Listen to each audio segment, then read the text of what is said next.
Kalau misalnya ada seorang yang dihukum mati, kemudian diberikan kesempatan untuk sholat. Nah, seperti itu, sholat yang terakhir. Jangan gerusa-gerusu, jangan gedubrak-gedabruk, tetapi lakukan dengan gerakan yang tumakninah.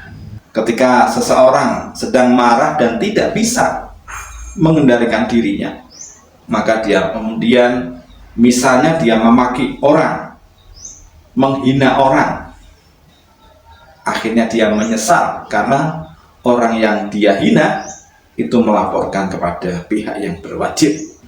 Pikirkan dulu sebelum berucap, ya, sebelum berkata-kata, pikirkan dulu apa dampaknya.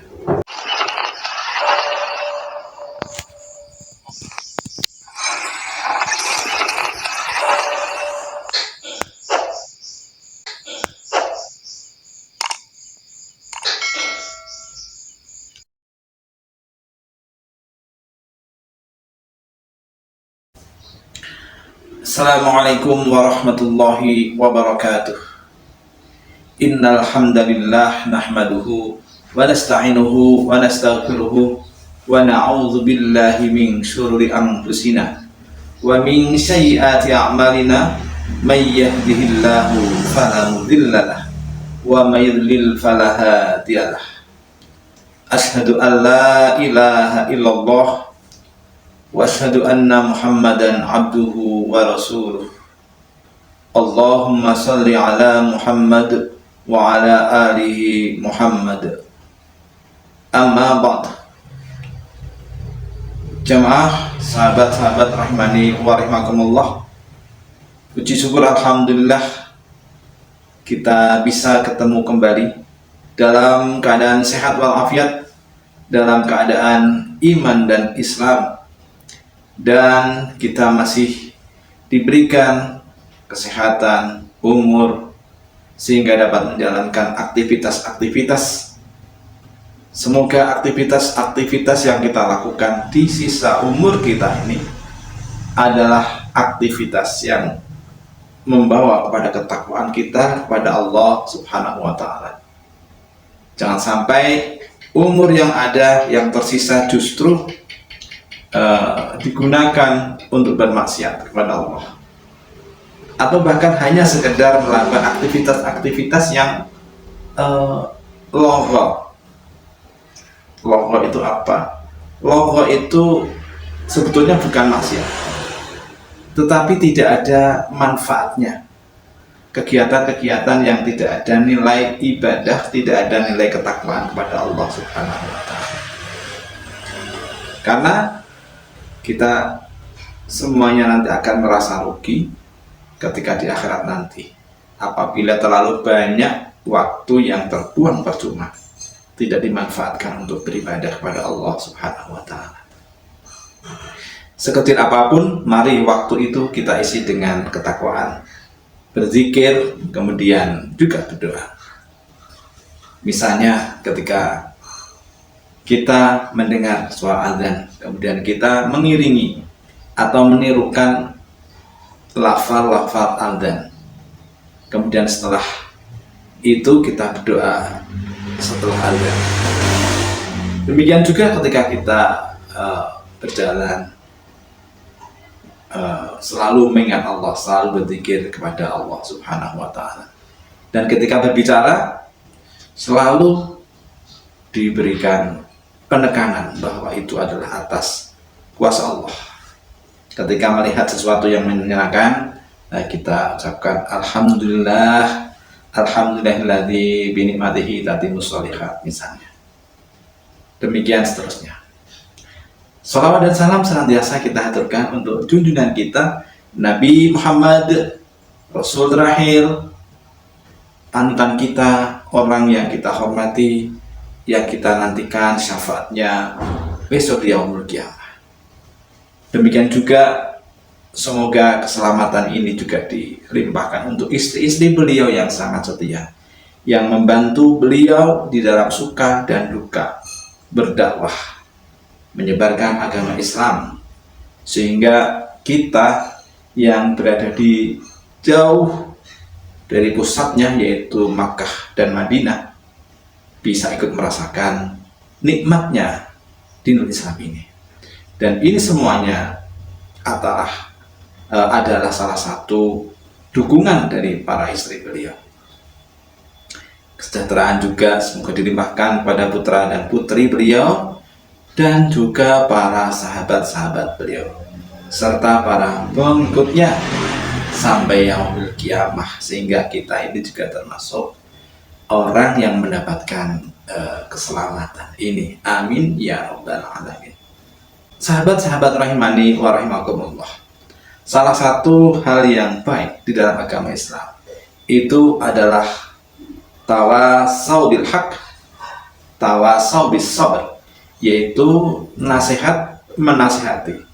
Jadi kita ini diperintahkan atau disunahkan untuk meminta nasihat. Tentu saja kita meminta nasihat itu kepada orang yang berilmu, kepada para alim ulama. Jangan sampai kita menanyakan sesuatu itu bukan kepada orang yang tidak ahlinya, bukan alimnya, bukan yang mengetahui. Karena tentunya kalau kita minta nasihat kepada orang yang tidak tahu, dan bisa jadi apa yang dinasihatkannya itu adalah menyesatkan. Jadi kita perlu memastikan bahwa orang yang kita minta nasihatnya, terutama adalah urusan agama, itu pada orang-orang yang betul-betul faham dan punya manhaj yang lurus. Jangan sampai kita bertanya kepada orang yang manhajnya nggak jelas. Ya. Di sini saya akan membacakan salah satu hadis dari Rasulullah berkaitan dengan orang yang meminta nasihat. Dalam hal ini sahabat yang meminta nasihat kepada Rasulullah Shallallahu Alaihi Wasallam.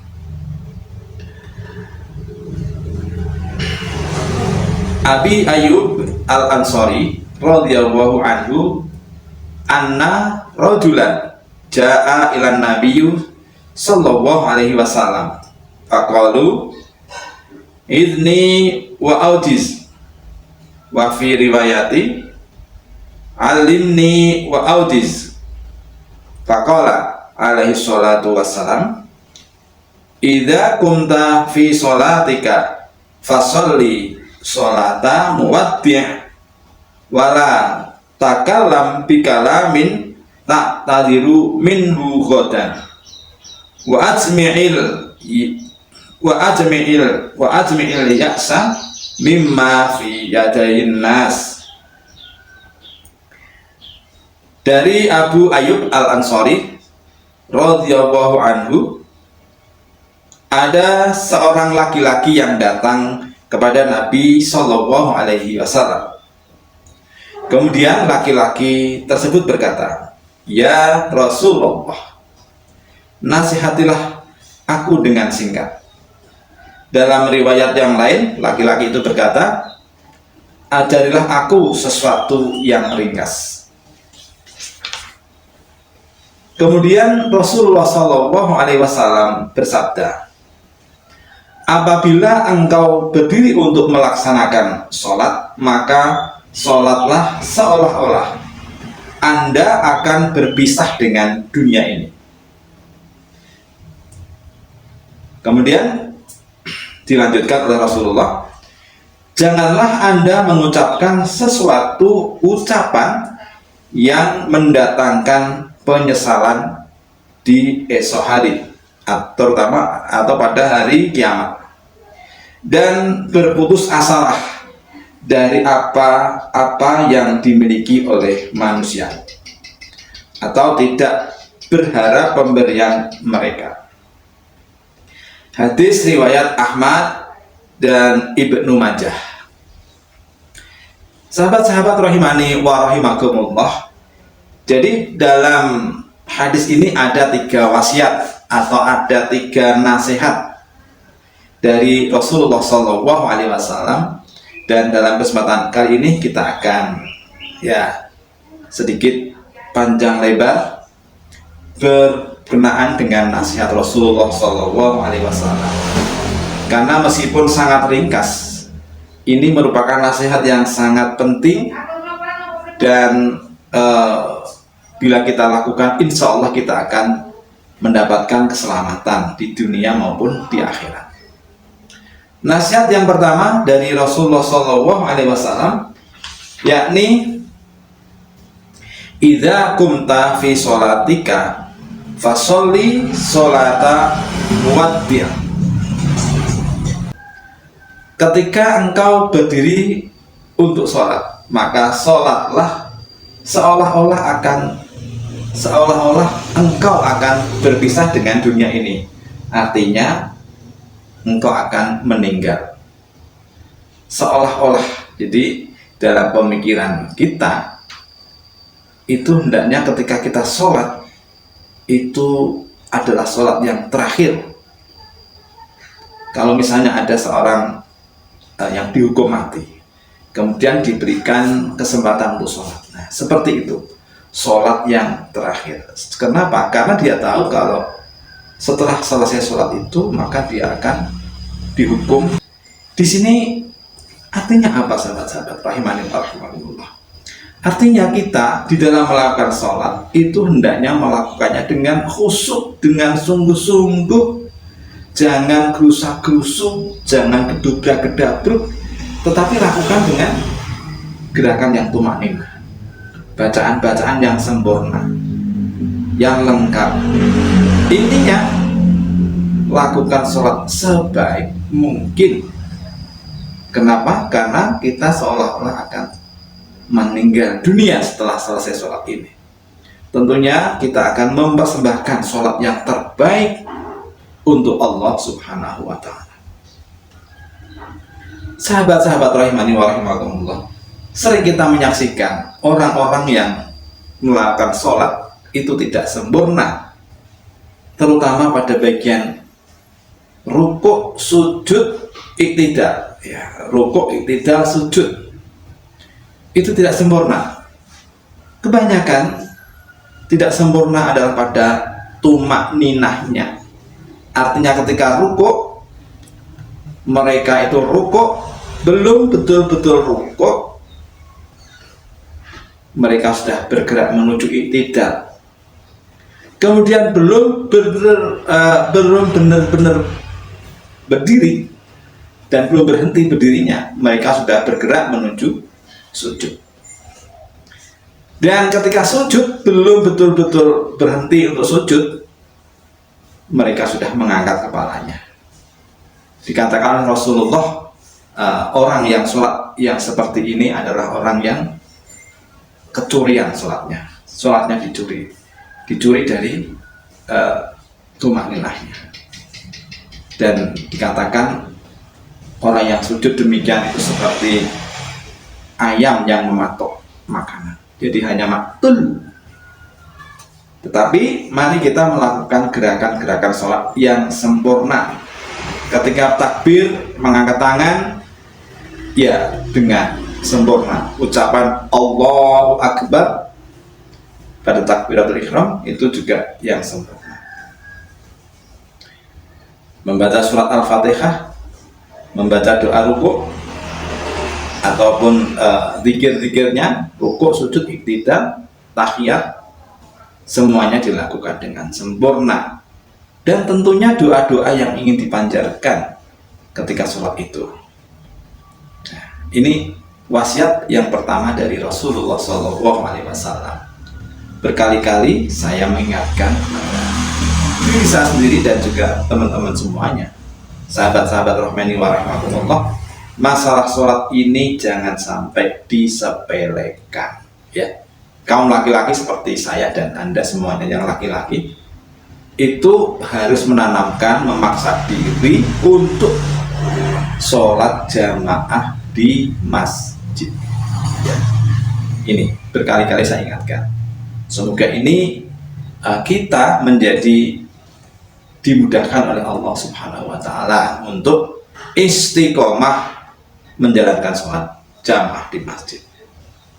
Insya Allah kalau kita sudah berusaha semaksimal mungkin, maka kita akan ditolong oleh Allah.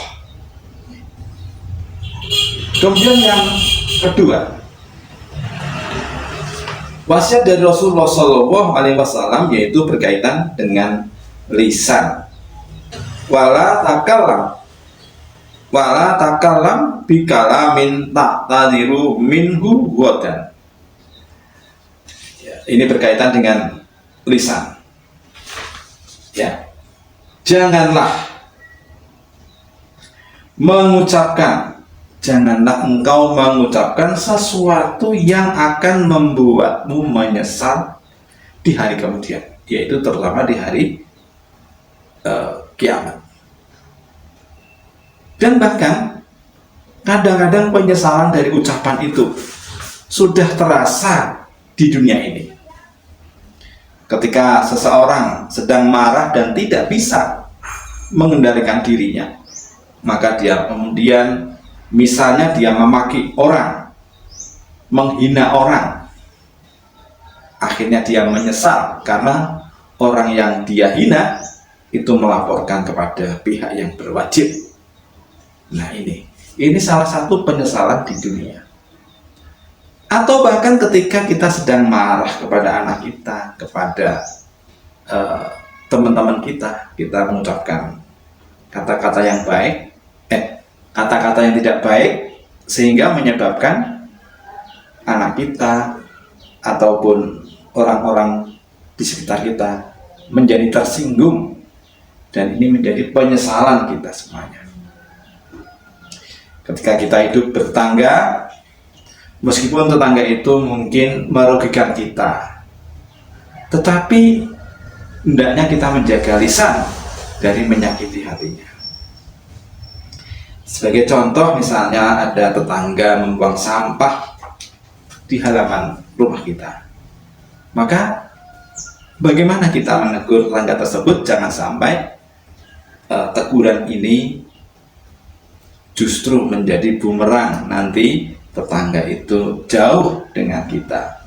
Nah, ini masalah lisan. Jadi pikirkan dulu sebelum berucap. Ya, sebelum berkata-kata, pikirkan dulu apa dampaknya.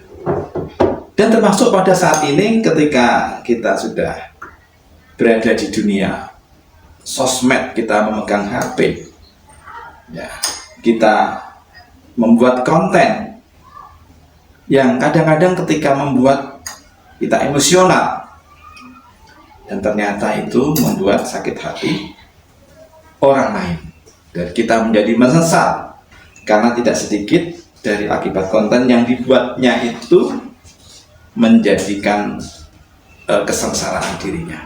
Itu masih di dunia, ya, ada yang di penjara misalnya. Ini pesan dari Rasulullah SAW. Maka di dalam agama Islam itu ada satu ungkapan yang sangat baik, ya. Qul khairan aw liyasmut. Katakan yang benar, katakan yang baik, atau diam. Jadi kalau kita bisa mengatakan yang baik, ya katakan, jangan hanya diam. Jangan diam saja, jangan tidak mengambil peran, ambil peran. Memberikan komen, silahkan, tetapi pastikan komennya itu baik. Nah, kalau tidak bisa, liyasmut, lebih baik diam. Diam itu emas, ya, kata-kata mutiaranya. Maksudnya di sini adalah diam karena dia tidak bisa berbicara yang baik. Terutama ketika kita emosi yang memuncak, maka diam itu adalah emas. Karena orang yang sedang emosi bisa jadi kalimat-kalimat yang dibuat itu tidak baik, tidak enak didengar hati. Bukan berarti Islam itu melarang kita menyampaikan hal-hal yang ada di dalam pikiran kita, tetapi harus dipastikan bahwa yang disampaikan itu adalah baik dan tentu saja benar dari ukuran syariatnya. Jangan sampai dari segi syariatnya dusta dan menyampaikannya juga dengan cara yang tidak baik, jadi double akhirnya diusahakan dibuatnya, dan penyesalan pun tidak akan dapat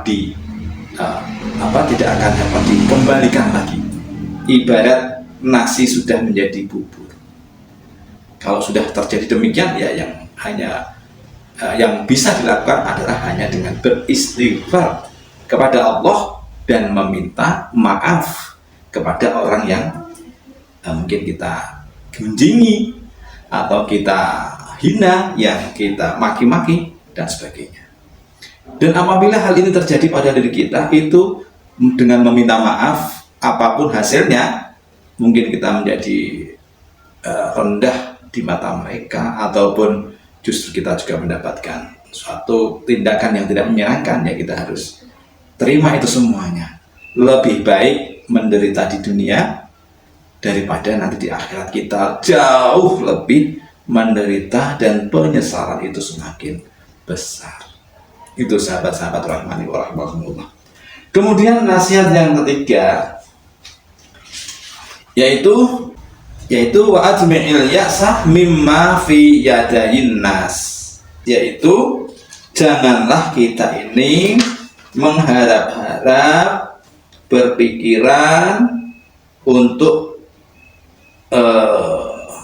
memiliki apa yang ada pada manusia. Jadi kita jangan kita ini berputus asa dari apa-apa yang dimiliki oleh manusia. Maksudnya kita itu jangan berharap-harap untuk meminta atau diberi, moga-moga nanti diberi itu. Kenapa demikian? Ya, tentu saja kalau kita berharap-harap yang demikian, kalau diberi mungkin ya kita senang ya. Tapi kalau ternyata tidak diberi, kita menjadi susah, menjadi sedih. Intinya apa, saudara-saudaraku, teman-teman rahimakumullah. Nah, untuk masalah dunia yang dimiliki oleh tetangga kita, mungkin kendaraannya lebih baik, atau rumahnya lebih baik, barang-barangnya lebih mewah, ini kita tidak usah bermimpi atau berharap-harap kita seperti itu. Kenapa? Karena itu semua sudah takdir dari Allah Subhanahu wa Ta'ala. Dan dengan berharap-harap seperti itu, kita justru hatinya nanti akan menjadi tidak tentram. Ya, karena kita hanya memikirkan sesuatu yang dimiliki oleh orang lain. Maka kita dinasihatkan oleh Rasulullah untuk tidak menginginkannya atau berputus asa.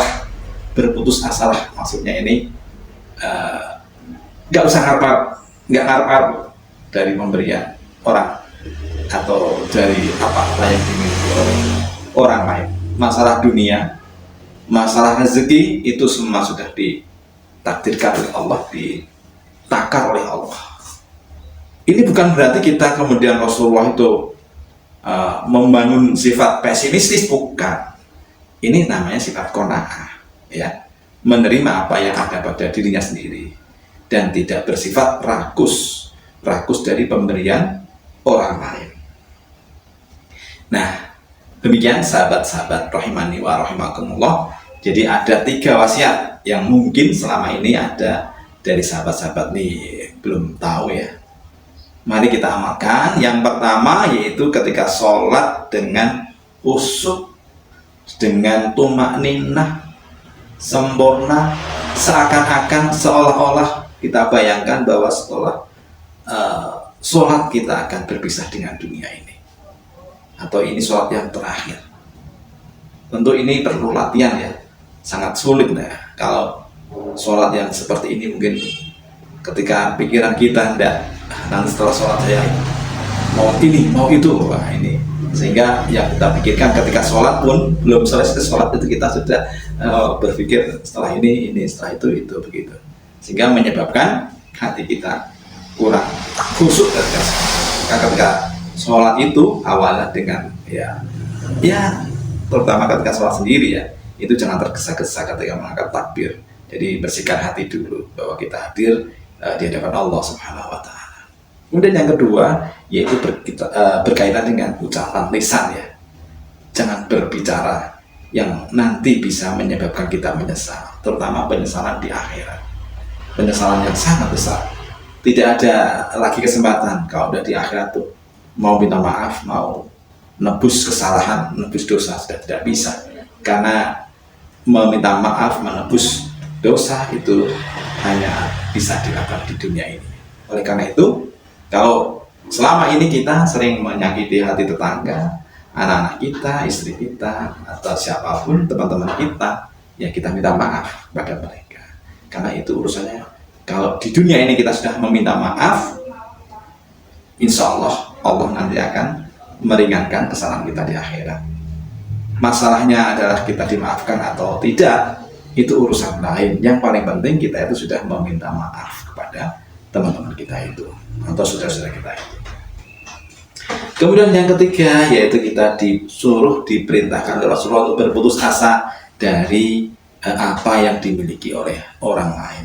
Artinya apa tadi sudah saya jelaskan, bahwa kita hendaknya masalah harta itu bersifat qanaah. Kita menerima pemberian Allah, orang lain, kita menerima apa yang diberikan oleh Allah Subhanahu wa taala, dan kita tidak berharap-harap dari pemberian orang lain yang mungkin secara rezeki, ekonomi di atas kita. Dengan kita tidak berharap-harap, hati kita menjadi tentram dan tenang, tidak ada rasa apa ya istilahnya itu rakus, tidak gerangsang. Kalau dalam bahasa Jawanya tidak gerangsang. Itu begitu sahabat-sahabat rahimani wa rahimakumullah. Sekali lagi saya pesankan, kalau video ini menurut sahabat-sahabat semuanya baik dan bermanfaat, mohon kiranya bisa dibantu untuk like, komen, dan share kepada teman-temannya. Semoga menjadi jariah sahabat-sahabat untuk menyebarkan dakwah Islam ini. Dan semoga Allah Subhanahu wa taala memberikan taufik hidayah kepada saya dan kepada Anda semuanya untuk yang pertama dapat sholat seperti akan meninggal, atau sholatnya itu khusyuk, kemudian lengkap, tawadhu, dan sebagainya. Kemudian yang kedua dapat menjaga lisan kita selalu mengucapkan yang baik, dan yang ketiga tidak berharap-harap apa yang ada pada orang lain. Demikian, semoga bermanfaat. Apabila ada kesalahannya, kekurangannya itu adalah dari saya sendiri, dan itu apabila benar adalah dari Allah Subhanahu wa ta'ala. Subhanakallahumma wa bihamdika asyhadu an la ilaha illa anta astaghfiruka wa atubu ilaik. Assalamualaikum warahmatullahi wabarakatuh.